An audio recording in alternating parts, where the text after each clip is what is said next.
Bonjour à tous et bienvenue dans les saisons de Mathieu. Aujourd'hui, j'avais le goût d'aborder le sujet des Premières Nations. Alors, avec mon invité Amélie Lévesque, c'est ça, les Premières Nations, hein, ils nous ont apporté quand même beaucoup d'enseignements, beaucoup de choses. Fait qu'est-ce qu'ils nous ont apporté? Fait que j'avais le goût d'aborder ça. Alors, salut Amélie, ça va bien? Oui, ça va très bien, Oui, toi? oui, ça va bien. Merci d'être venue. Donc, dis-moi rapidement ton parcours de vie, ton expérience professionnelle. Oui, bien, auprès des Autochtones surtout, hein, Oui, c'est ça. Grosso modo, moi, en fait, dans mon cheminement, on va dire personnel ou spirituel, j'ai cherché des réponses un peu partout. Dans la médecine chinoise, dans l'Ayurveda, dans le yoga, tu sais. Au Kenya, j'ai voyagé en oubliant un peu mes racines, en fait, qui sont autochtones. Bien, qui sont québécoises, Oui. donc européennes, mais autochtones aussi. Puis c'est drôle, c'est dans un stage en France où j'étudiais le tantra puis le yoga, où j'ai rencontré quelqu'un qui me dit « Hey, connais-tu l'aîné Dominic Rankin? Tu devrais le rencontrer. » J'en avais entendu parler, puis là, ça a été comme le petit moment qui dit « Ouais, OK, il faut aller là. » Donc là, quand je suis revenue, j'ai commencé un parcours avec lui. Je suis allée faire un stage de ressourcement pour là découvrir ce que je cherchais. C'est là que ça s'est passé, en fait. Puis c'est drôle, je ne savais pas. Tu sais, j'avais l'impression que c'est dans les trucs plus exotiques, un peu, souvent en Asie. Tu sais, c'est souvent vers ça hein, qu'on va quand on a un cheminement. Et là, finalement, je me suis dit, hey, bien, il se passe quelque chose chez nous, en fait, que je connais pas. Moi, j'ai des racines autochtones, mais qui ont été un peu effacées. Mon arrière-grand-mère est atikamekw. Elle s'est mariée avec un homme blanc. Oui. Et là, elle est sortie de sa communauté parce qu'à l'époque, c'était ça. Une femme qui se mariait avec un homme blanc devait quitter sa communauté. Puis ce qui est arrivé, c'est que, tu sais, ce qu'il y avait autour, c'était la honte aussi d'être autochtone. Oui. Donc, elle ne le disait pas. Donc, Oui. elle n'a pas transmis sa culture. Elle a voulu l'effacer. Mais elle n'a pas transmis sa médecine non plus. Quand je parle de médecine, je parle de ce qui est plus... On dit ça chez les Autochtones, la médecine, c'est ce qu'on porte, c'est nos dons, si on veut, là, pour utiliser des thèmes pas trop ésotériques, mais... En fait, elle avait honte de ça. Elle s'était fait convaincre que c'était honteux, en fait, que sa culture l'était, que la médecine de la femme se l'était, tout ça. Donc, je savais pas, en fait, même ma mère se faisait appeler la sauvage ou la squaw, là. Ça fait pas si longtemps que ça, mais ça existe encore, ça, t'sais. Il n'y a pas si longtemps. Il n'y a pas si longtemps, quand elle a rencontré mon père. Donc, tu sais, on parle d'il y a 40 ans, mettons 50 ans, là, on va dire, là.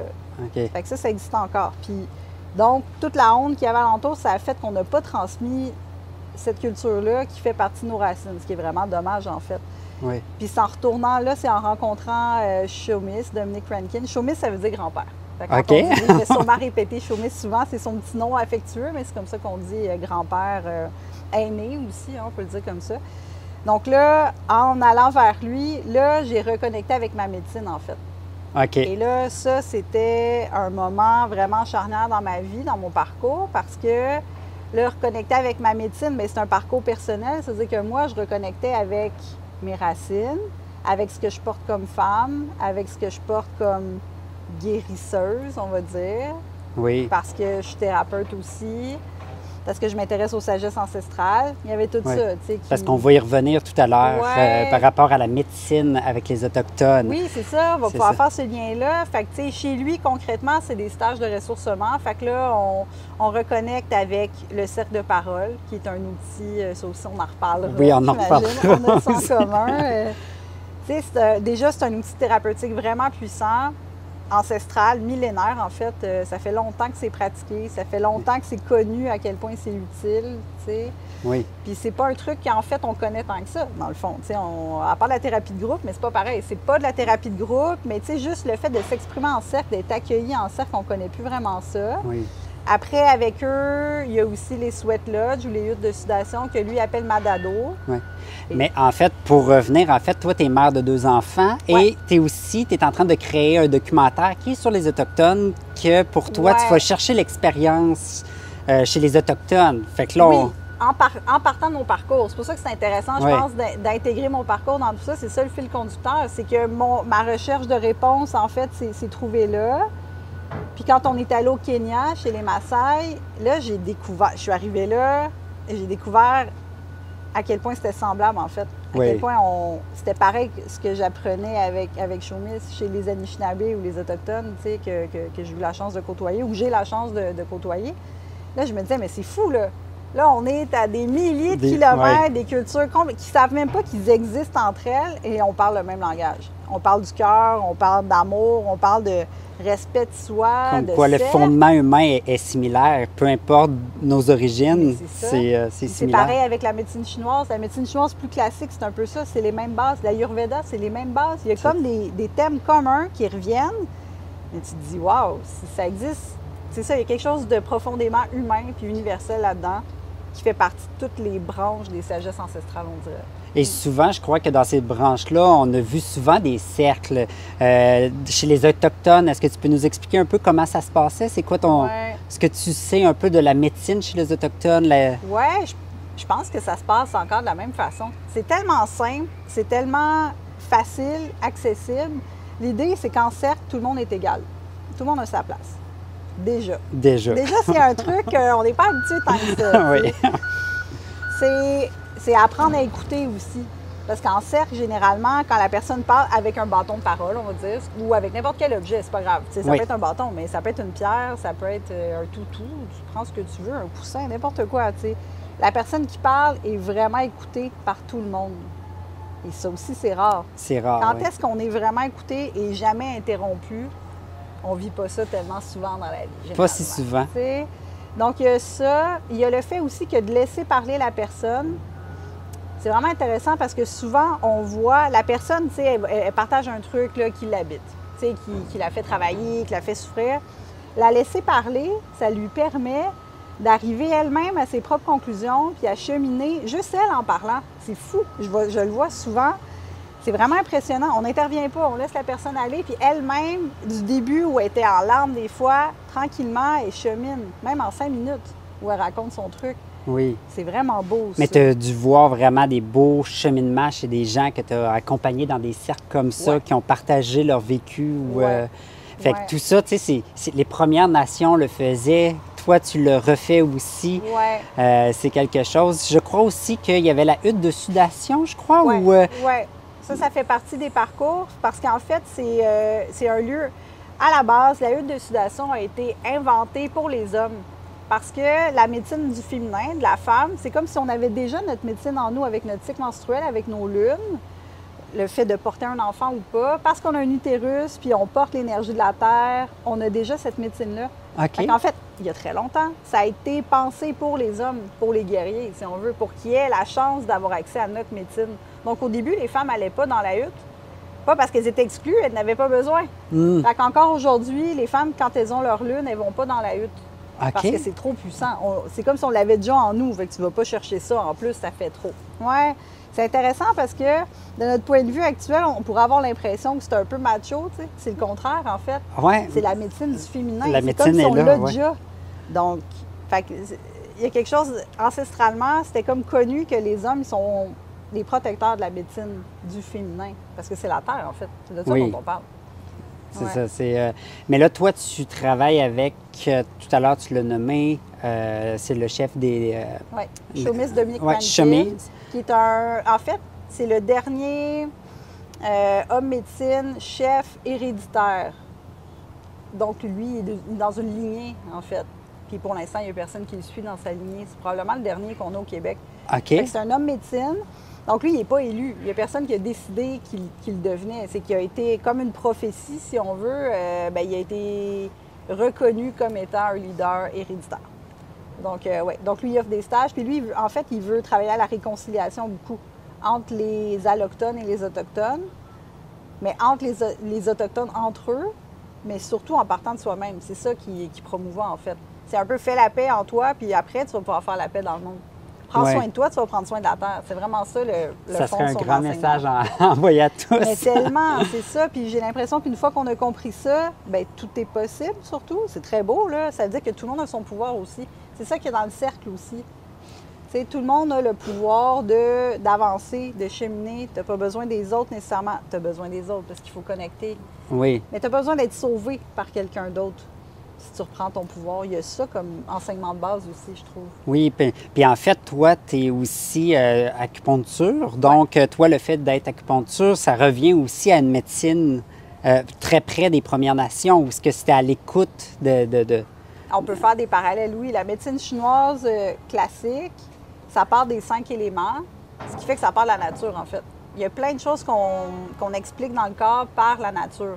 Par exemple, on va parler d'humidité, de vent, de chaud, de froid. Premièrement, c'est facile à comprendre. Tout le monde sait c'est quoi du chaud, du froid, du vent. Oui.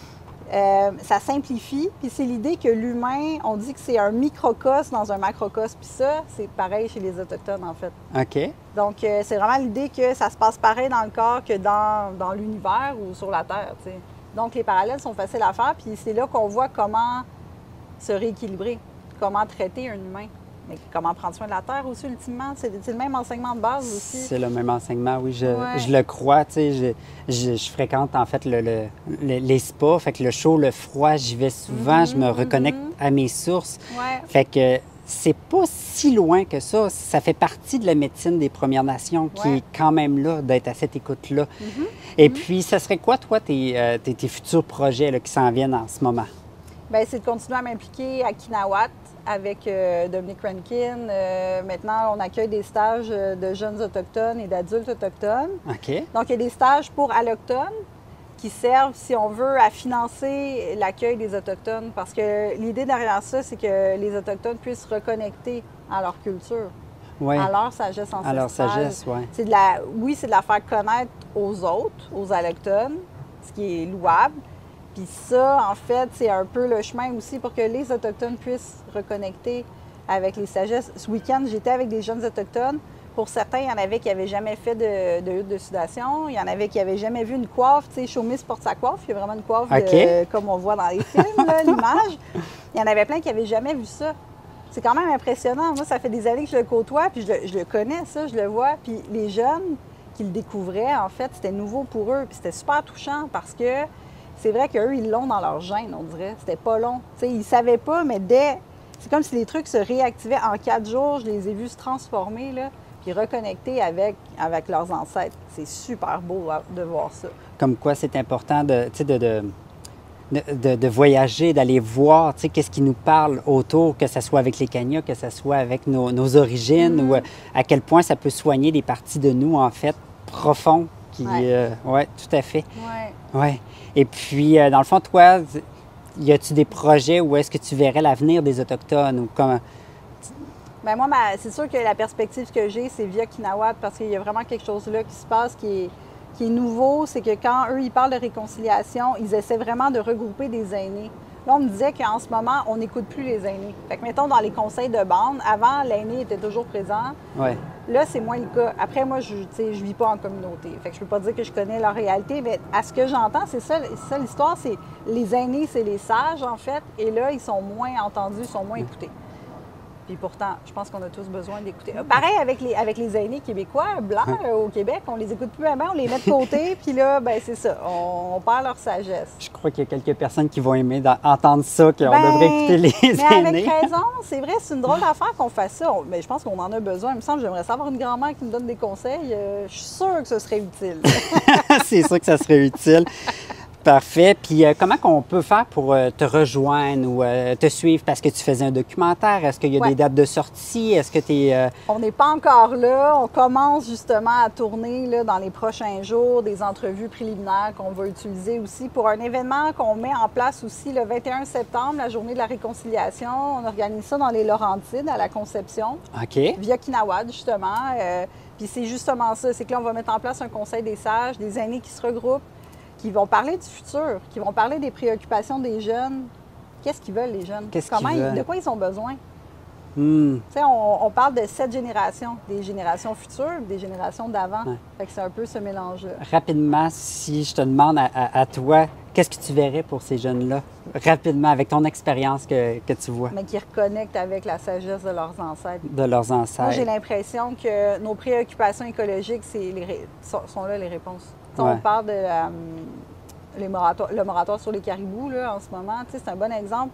Demandons aux Autochtones comment ils gèrent les populations caribous. Ils l'ont toujours fait. Oui. Les Inuits savent comment, les peuples du Nord, ils savent comment ils l'ont toujours fait. T'sais, moi, j'ai l'impression que les réflexions qu'on a autour de l'environnement devraient faire partie. On devrait inclure les Autochtones là-dedans. Beaucoup plus, et c'est vrai qu'on devrait les... c'est eux quand même qui avaient les terres ici, Ouais. parce que tu t'as vu, tu sais, t'as vu comment je peux dire, ce que l'Église a fait, tu as vu ce que les gouvernements ont fait. Puis, tu sais, Ouais. la place qui revenait aux Autochtones, en fait, c'est quand même pas...